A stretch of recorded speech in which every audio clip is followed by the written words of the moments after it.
What's up, everybody, and welcome back to another daily drop brought to you by TarHeelIllustrated.com. I'm THI staff writer Jacob Turner, and joining me, as he always does, is our very own publisher, Andrew Jones. And AJ, we're here for a very interesting topic that I think is gonna cause a lot of discussion to go around. I don't think it's going to be a lot of negative discussion, but I think it's going to make people kind of have a little bit of discourse surrounding the topic. And the question is, for those that already know who've clicked on this video, is it fair to compare Hubert Davis's first two seasons, or after 2 seasons at North Carolina, to Matt Doherty after 2 seasons at North Carolina? I know a name a lot of Carolina fans still have bad memories associated with it. AJ, you got to cover the Matt Doherty era as well, so I think that's interesting to offer your perspective on that. So I'll just dive into it and ask you right now, do you think it's fair to compare those two Carolina coaches after their 2 years or first 2 years at North Carolina? Well, and I should say the reason we came up with this topic is because it's being done. It is being talked about. We're not creating something from nothing here. We're just sort of responding to the discourse that we have seen and heard really for the last 4 months. Going back to the 4-game losing streak, that's when people started doing it. So I will say in short, no, I don't think it's fair. But why? Well, they're two very different circumstances. I do think there's some of the similarities are one guy came in couple years removed from a legend. Another guy came in right after a legend, replaced the legend, was on that staff. Ironically, Doherty actually worked with Roy as well a little bit. But Matt had 1 year of head coaching experience. Hubert had none. So they weren't very experienced. Matt was young. He was, 37, 38. Hubert's older, but he hasn't been coaching for a long time. It's interesting. Matt worked on Wall Street. He did stuff like that. And Hubert was in broadcasting, and then he got back into coaching. So there are some interesting similarities, and both played for Dean Smith. And Matt's name shouldn't be dirt with Carolina fans. The guy was the sixth man on the team that lost the national championship game, and a year later got redemption. He started on the national championship team in 82, and then he started the next 2 years. 84, they go undefeated in the ACC, and if Kenny Smith doesn't break his wrist, maybe they win. Maybe he's fully healthy in March, they win another national title. Matt, as a basketball player, his legacy should be firm.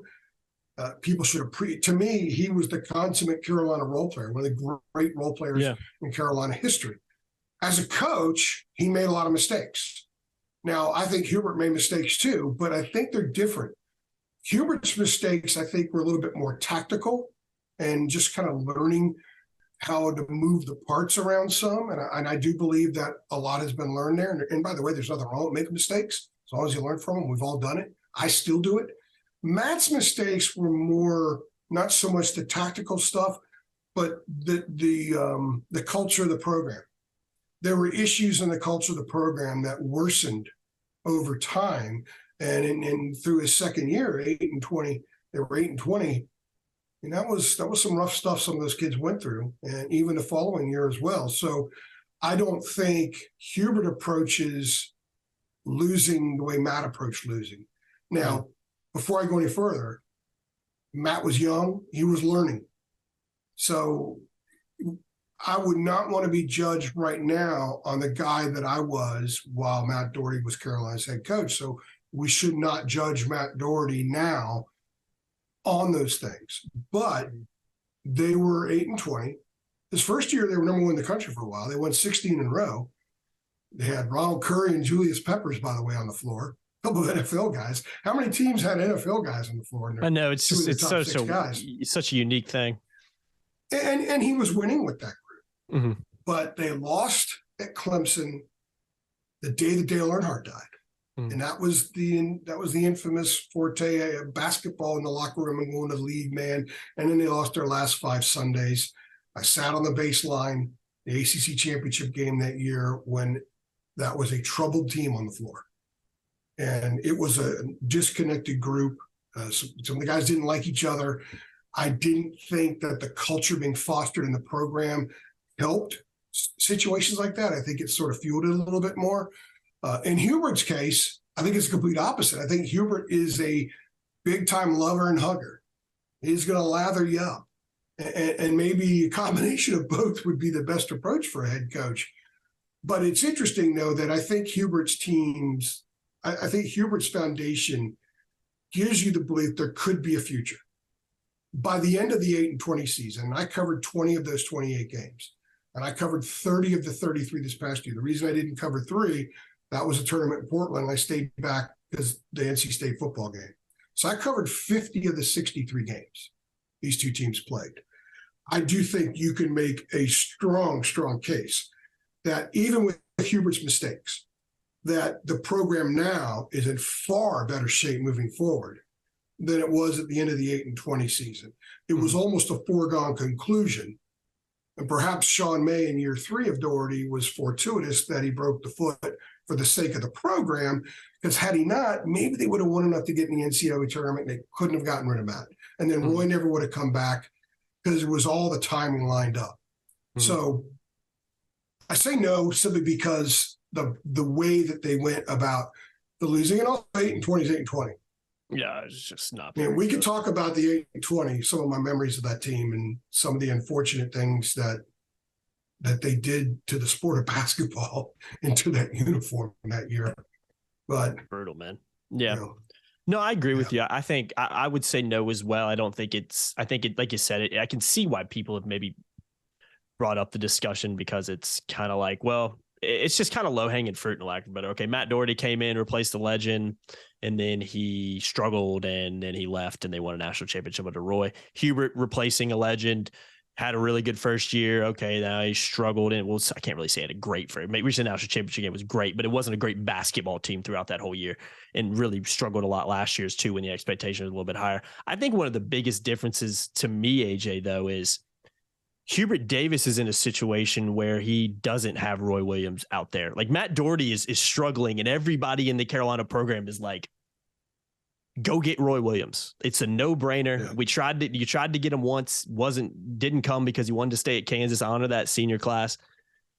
Carolina doesn't have that now. You know what I mean? If Hubert is to go, and I'm not saying it should happen, I'm not saying it will happen, there's no one out there waiting in the wings like, well, that's a pretty easy get right there, and you're a pretty easy upgrade, a part of the Carolina family. That's not out there. So I do think there are different similar situations in that respect. I do agree. It has to work. There is a sense of it almost has to work. Yeah. Yeah, I agree with you about that. And Roy couldn't say no to Dean twice. Mm-hmm. And that's his words, essentially. It's not. But also, there was Guthridge for 3 years between Dean and Doherty. Yeah. And some of the similarities are Guthridge made some recruiting mistakes. Doherty did not inherit a great roster. Mm-hmm. So they had no point guard the 8-20 season. They tried it with Melvin Scott, who was a true freshman. He wasn't ready. Tried it with Adam Boone, who was a sophomore. He just wasn't an ACC point guard. They tried it with Brian Morrison, who was very talented, but never played under control. I remember a sequence sitting on the baseline near the Carolina bench when they lost at Wake Forest that year. Like 7 of 9 possessions, they couldn't get the ball past midcourt, basically, and they tried 3 different point guards. I mean, they were a mess from the beginning in that sense. So it was not a good roster. It was a flawed roster for sure. Hubert didn't inherit the greatest situation there either. I think that he inherited more talent, but it's not like there are rock solid NBA guys that he inherited. It just wasn't really that way. So it wasn't your vintage Carolina roster. Now, Matt brought in the core he brought in the whole group basically that won the title in 2005, because the freshman class, the guys that were freshmen in the 8-20 year, Jawad Williams, Jackie Manuel, and Melvin Scott, they were seniors when they won the national championship. And I've told you this before when we're not recording. I'll say it now. I was standing outside the locker room where the media rope is, waiting for the team to come in to do post-game interviews. And Michael Jordan and Dean Smith are right there. All right. And the players start coming down this long corridor, like a winding corridor. And when Felton saw Jordan, like he ran up to him. He said, you were right, because, Michael told him persevere through a lot of the stuff that was going on. And the kids came in, they went in the locker room. The first 3 players I spoke to were Melvin Scott, Jackie Manuel, and Jawad Williams. Because what an incredible story to go through what they went through their first year, go 8-20, worst team in Carolina history, and cap it off with a championship. So Doherty brought in good players. And I think for the most part, they were good kids. McCants was what McCants was. Sean May, a damn good kid. Raymond Felton, damn good kid. All right.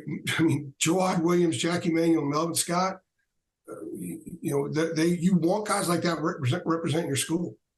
And they all won a national title together. So he proved he could recruit. Hubert's proven he can recruit too.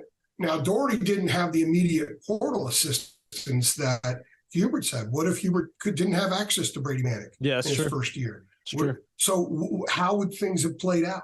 We don't know. But I do think it's unfair simply because I think the culture of Carolina's program is different now, and I think is being laid down in a manner that can lead to a lot of success moving forward. Matt wasn't doing that. Matt was having a tough time with the culture. Yeah. And again, I don't want to get into specifics or anything like that because it's not fair. It's a long time ago. I think that the people that matter in Chapel Hill, they blended with Matt a long time ago. Yeah, that's old news at this point. And I think Matt has a place in Carolina history that should not waver because of what happened during that period. And let's face it, you got Roy back because of it. And you got 3 titles under Roy and 4 title game appearances. And you got Tyler Hansbrough, and you got all that history in between. So sometimes things happen for a reason, and sometimes things work out. I agree with your point about right now there is no Roy out there. So if it doesn't work with Hubert, they're going to have to go outside the family more than likely. So maybe long term that's good if it doesn't work. If it doesn't work out, big if on that. Last question I want to ask you about the eras, because I know you got to cover both of them, and I know it's probably harder to judge back then because there isn't a social media. I say probably because there's also a lot of inaccurate outrage on social media too that maybe isn't a real reflection of how the true fan base feels, especially the people that go to games consistently and watch every game, the diehards, for lack of a better word. But after 2 years under Doherty and do you see any kind of similar level and concern about where the program's headed back then than you see after 2 years with Hubert? Are there any similarities you can see there? Oh yeah. I figured it had to be, but I think which is why people are talking about this. Yeah, but a lot of the people that their discourse is based solely on the similarities. They miss some of the similarities. They either didn't see 8 and 20 in person and didn't have the access, obviously, that I had, or they're only focusing on certain aspects of it. I do think Matt could have been a really good coach. He tried. They had a stretch of 7 straight games where they had a different approach. Like he was game planning to win that game. He was trying to make it work. Yeah. We got to get a win. Yeah. We got to figure out a way around the fact that we don't have a point guard. We got to get a win. So, yeah, I think that there were a lot of things about Matt that maybe he should have been a much, much better college coach than he was. But some of his weaknesses kind of prevented that from happening. So with Hubert, I think Hubert could use a little bit more on the tactical side, and I think that will come with time. And I do believe because he's shown an ability to attract recruits, guys want to play there. There aren't any bad words said about him like there were about Matt back in the day. I think that the program has more of a cushion now than it did back then. I think it's more a place to be, to reference a Seinfeld episode, a billiards room place to be, and Frank Costanza's upstairs, than it was back then. I think that had Matt stayed, it would have been, the program would have suffered even more. So, and like I said, they got Roy. And Matt learned, Matt went on, Matt does a lot of good stuff now. People should, when he's on podcasts and does interviews, people should pay attention. Yeah. He's got a book out that's interesting. I think he's an asset. I think if you want to understand Carolina history, you have got to understand what Matt did as a player and not use his coaching mistakes to override his importance to Carolina basketball. So, was the roommate with Michael Jordan. So if I'm Matt Doherty, I'm sitting here like, maybe if I'm not roommates with Jordan, he doesn't become the greatest of all time. I would be throwing that card out there every single day. If I look, when he was hired, people thought it was a great hire. He had 1 year at a lot of Carolina fans NIT title game. thought Hubert was a great hire a couple of years ago. I'm not saying he won't be, but a lot of Carolina his first year, they number one in the country when they go to Clemson. That's late February. He won 16 in a row. Yeah, and then boom, the next year is a colossal disaster. Mm-hmm. But he had Curry and Peppers and Haywood and Lang and Capel and those guys that first year. He had Capel and Lang the second year, but none of the other guys. They didn't bring any reinforcement. I think Jawad was a solid freshman, but had too much put on his plate that year. Jackie wasn't really ready for huge minutes, but he did. He started some, and Melvin was sort of a work in progress. So the talent level was not great. There wasn't a whole lot of reinforcement still in the program. Mm-hmm. Yeah, and that I think they're in better shape now. Now, after year 3, we'll see. Maybe we'll have this conversation again next year. But yeah, I still think a lot of stories still yet to be written under Hubert Davis. We got to sit back. Isn't it? I thought 50 of the 63 games those two teams played. That means something significant. I'm really old. You see some of this stuff here? I was going to tell you, man. We're talking about the Doherty area. I was like, I remember it, but I was 8, 7. I was, Hey, when Carolina won the national championship in 2005, I was 10 years old. You know what I mean? So I was young. I covered Dean's last season.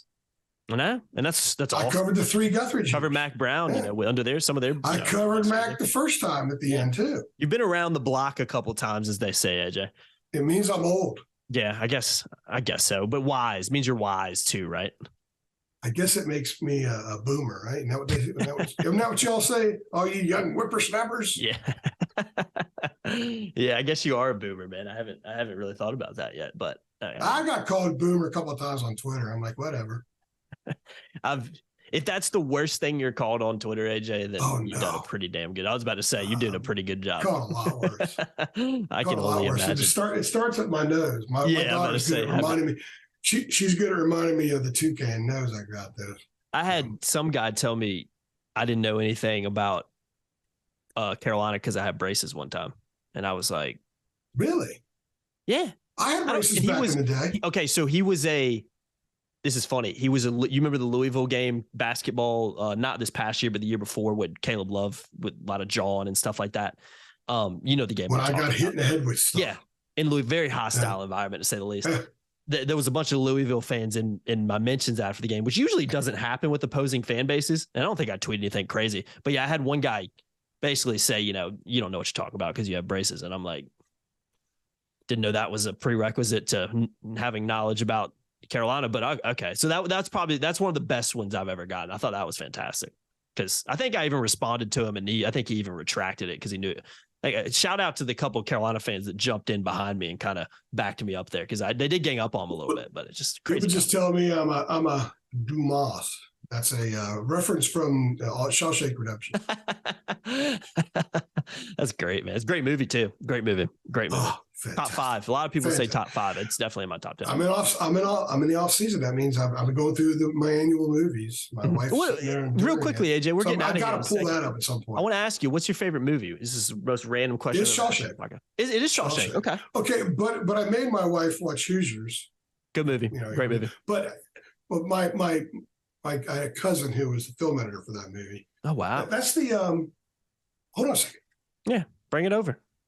Probably the first time AJ's left his seat to bring an artifact on the THI podcast, or the Daily Drop, I should say. See this? Oh, wow. This is the original poster from the original premiere. Oh, that's awesome.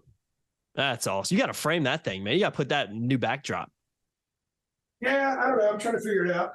That's sweet, man. I wanted to find a place for my Final Four thing from New Orleans that I took out of the Carolina locker room afterwards. Yeah, you got a bunch of memorabilia. That's just me. I was there with our subscribers, like to call TOS. Some of the guys from TOS, Greg Barnes and Jim Hawkins, who are both phenomenal people. Mm-hmm. So I got a lot more stuff. I shouldn't show some of the things I have. I do a show and tell podcast one time. But yeah, so Hoosiers. I did watch All the Right Moves. Give me another one. Give me top 3. I don't know if I can do top 3. 3 is always the tough one because there's usually a bunch that could fall in there. Just to me, Shawshank's greatest movie. That's my favorite. I like that. But there's a lot of other, like I could do bands before I do movies. Mm-hmm. I could give you a top 5 bands, no problem, but the movies would be a little bit more difficult. I like this stuff, man. We need to maybe we'll just do a couple podcasts one day where we don't talk anything. What's yours? What's yours? We're might as well just keep it going. There's no time. It's a tough one. I can tell you this: my favorite ever, I guess, motion. Anything. It's not. It's a mini series, 10-part mini series. My laptop's actually sitting on top of the DVD collection right now. Band of Brothers. That's my favorite. Anything related to television, movies, series. That's my number one. I've seen it a million times. I fell in love with it when I was 8 years old. Funny enough, I just been watching it as a kid. It's awesome. I've always been a big World War II guy, so that's how it always has a kind of a soft place in my heart. That's number one for me in terms of any kind of show or movie or series. But if I had to pick a movie, it fluctuates. But I think overall, if I had to pick one, it's probably Forrest Gump. I just a fantastic movie. I just love it. I love the message. I'm a history guy. I love the historical connections they bring into it.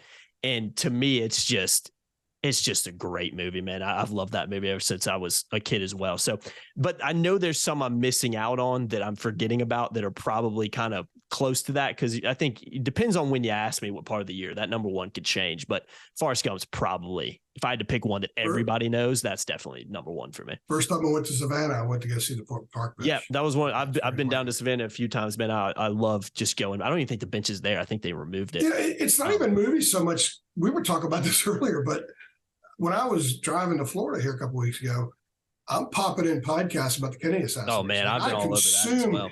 When I went to Dallas, when I went to Fort Worth last year for the NCAA tournament, I landed in Dallas. My rental car was right downtown, and 4 blocks away was Dealey Plaza. I went over there, parked, walked around. I've been there a couple of times. It's an incredible thing. I do have strong opinions about that, but they're always developing. I'm always open to more stuff, and I'm also find videos of people that sneak cameras in North Korea incredibly fascinating. That's incredibly fascinating. I'm glad you said a wild society. There, it's unbelievable. It's amazing that it still exists the way it does. Yeah, it blows my mind. I've seen videos about that too. I'm glad you said JFK because I've always been something that fascinates me. But one of the movies that I rewatched again over the last couple of weeks that's actually now up close to my favorite movie of all time. I knew I was forgetting one. It's the JFK movie with Kevin Costner. Oh my God, man. Who directs it? I can't remember his name off the top of my head. Spielberg.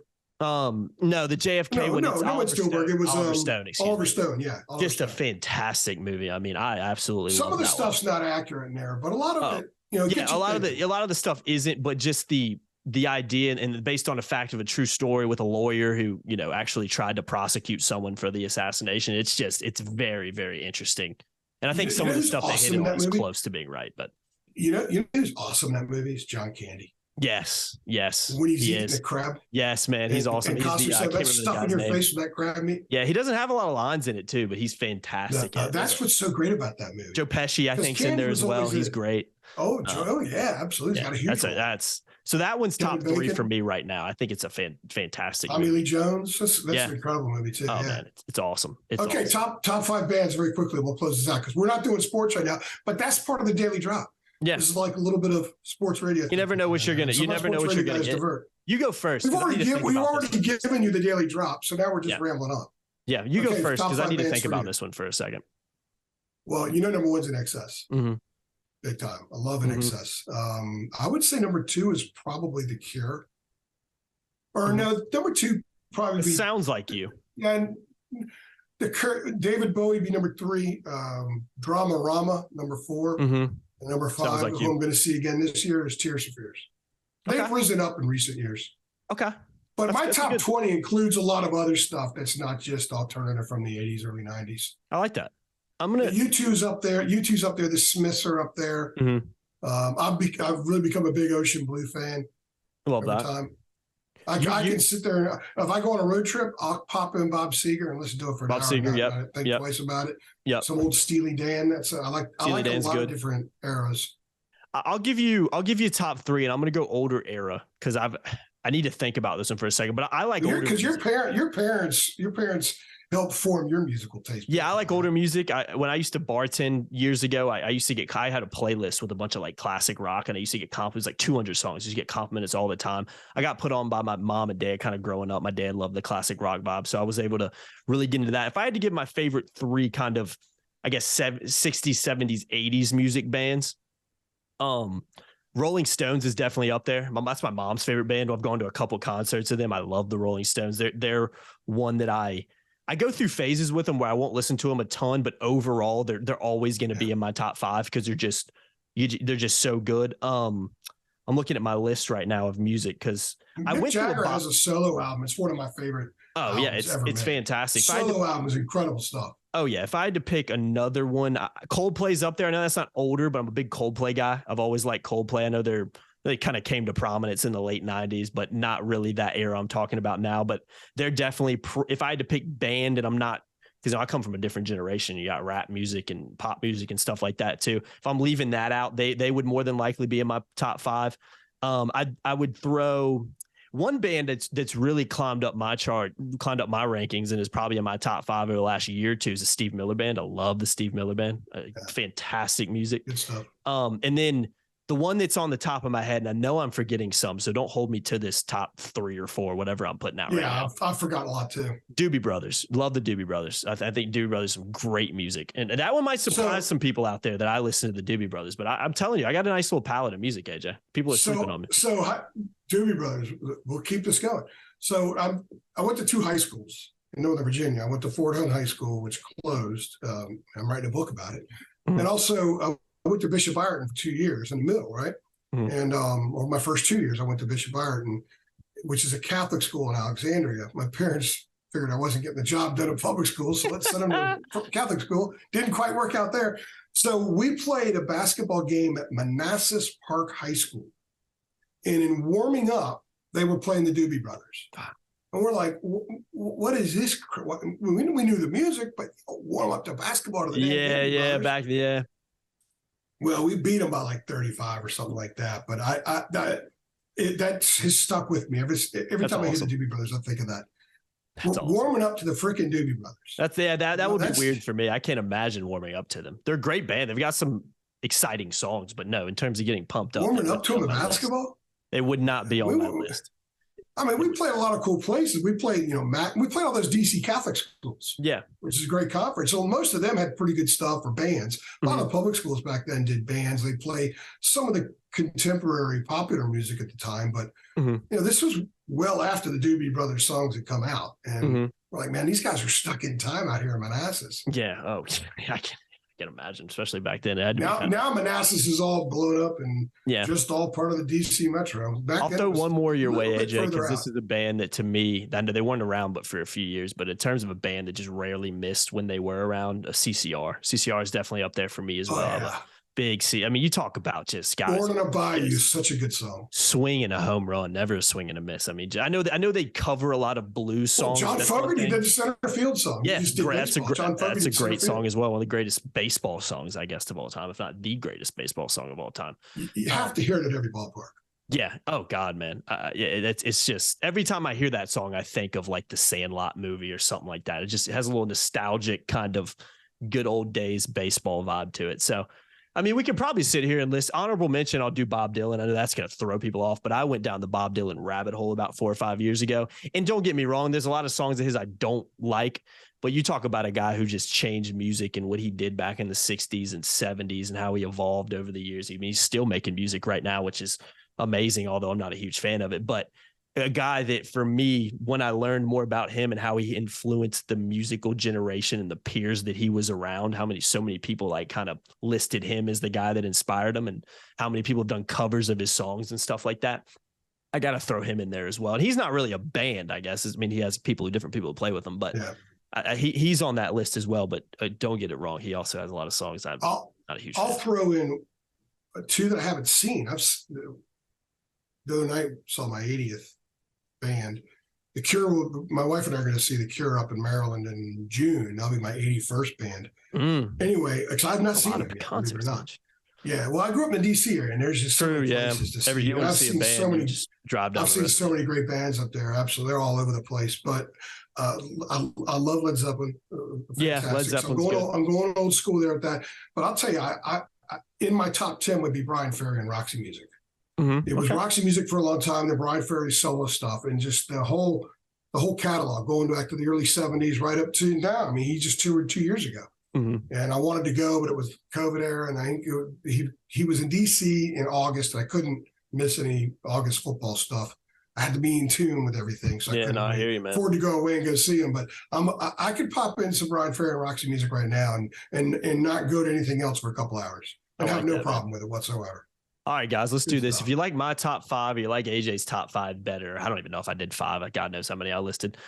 Go ahead, get involved. I've been saying this on the Daily Drops. We continue to do it. Sign up, $8.33 a month, or you can get involved on Twitter too if you don't want to do that. But there's sign up for a premium subscription on TarLillustrated.com. Every single content item that we post on the front, whether it's premium or free, goes on the message boards, and so we can have a discourse about it. People get involved in the chats. Let us know what you think. And again, let us know if you agree with me. Let us know if you agree with AJ, and let us know if you agree about the topic we were meant to be talking about, which we did earlier in Hubert Davis and Matt Doherty. That was a long time ago. That feels like a completely different podcast. I guess in some ways it kind of is. The good thing, look, if people are complaining that we're talking about this, which I know I do when I listen to sports radio and they talk about this kind of stuff for a long time. I complain because I want to hear sports talk, right? The guy don't turn into a political show and have a guy talk about the Final Four. At least we did at the end, right? That's the point. This is an addendum to the podcast. Yeah. So the Daily Drop ended like 15 minutes ago, and this has been an addendum here. So it's like we didn't hit stop record and we're just talking. I think we might have to continue to do this on some of the Daily Drops. We'll just have maybe a different top 3s, different top 5s that we talk about. It's like a potluck. It's surprise. You never know which. I'd keep people maybe watching to the end as well instead of clicking off after 5 minutes like they like to do and they get tired. You know what we need to do? We need to get Miss King's top 5 bands. That'll be a damn hoot. That would be great because I don't even know. I don't know what it would be. I honestly couldn't even tell you. I think it could be something out of left field. I think it could be something very on brand. Okay, one of my guesses isn't there a country group called the Florida Georgia Line? Yeah, that's true. She's probably big. I think that she's really well. Morgan Miles, she knows that Morgan Miles girl. She's good. She's doing a concert here next couple of weeks. I think her sister knows her really well, so I think she's a big fan of her. I don't know if everybody. The only reason I know who she is. The only reason I know who she is because Miss King talks about her all the time. Andrew Morgan Miles is going to come play a concert show over by my house. So I'd say hear it 1,000 times. So I know who she is now. Guys, if you're still watching, go over to Dina at NC Preps on Twitter. And I want you to go in her mentions and I want you to say, Dina, give us your top 5. And I want, and I'm sure if she gets a couple of those, she'll be texting AJ and me like, what is this about? So I need that to happen. Go over there to Twitter at NC Preps, Dina King. And I want y'all to, in her mentions, say, give me your top 5. You don't even have to say favorite bands. I just want you to say top 5. So she's wondering what the heck you're talking about. I'm going to throw this out there too. We're going to do a THI get together at some point this summer. We're going to invite a bunch of you guys. You don't have to be subscribers to go. Maybe a theme should be you have to wear a band t-shirt. I like that. That's cool. I've got a Steve Miller Band t-shirt and a Rolling Stones t-shirt in my closet right now. So I can do that. My wife and I went and saw Dylan Fence the other night, Friday night at the Lincoln Theater downtown here in Raleigh. I don't know anything about him. She likes him, so I went. I said, I'll go on one stipulation. You let me wear my NXS shirt. Oh, man. I love that. Because when I went with her to Hootie and the Blowfish, there was a guy wearing an XS shirt. And I was like, oh, so you can wear other bands' shirts at concerts. So she wore a Hootie and the Blowfish shirt because Hootie and Dylan know each other. Good band. Yeah, so there's a connection there with those two. Mine, there was no connection, but I got a ton of compliments on the shirt. I love it, man. I love it. I love that. Older people we'll do that on the get together. We'll have more details as the summer goes on as we finalize that. But yeah, I like that brand. I'm good. I'm set, so I don't have to go. I'm going to get a Cure shirt. I'm going to get a Cure shirt and go to that concert. I like that, man. Be sporting that. So. Oh, you got to go. Yeah, you got to, man. Yeah, you got to have fun at that because that's going to be a great time. Hey, let's get the heck out of here, man. This is the longest daily drop I think we've ever done. But hey, man, it's enjoy talking a little bit of this and stay tuned because we're going to go off topic a whole lot more throughout the offseason. Longest addendum to any kind of podcast we've ever done. Yeah. And if you guys want to hear us, let us know if you like this. Yeah. If you guys want to hear us, more of us talking about the most random things you can imagine, just let us know. We will keep doing it. And I'm sure regardless, we'll probably just keep doing it anyway, because we were very good at derailing podcasts. I don't even think we definitely did not plan for this. I'll put that way. I don't even know how we started talking about bands, but we did. And that's what makes the daily drop so fun and so interesting to tune into. So keep tuning in, keep locking in. Make sure you hit the like button, share and subscribe as well. And make sure you head on over to Tar Illustrated, become a Carolina Insider too for $8.33 a month and get involved in the premium message boards on this specific thread about your favorite bands. Or you can hit us up on Twitter too. Do a little bit of both. Let's see if we can get a little discourse going about it. Again, I'm Jacob Turner. He's Andrew Jones. Appreciate y'all watching another episode of the Daily Drop. We'll see you on the next. Thanks.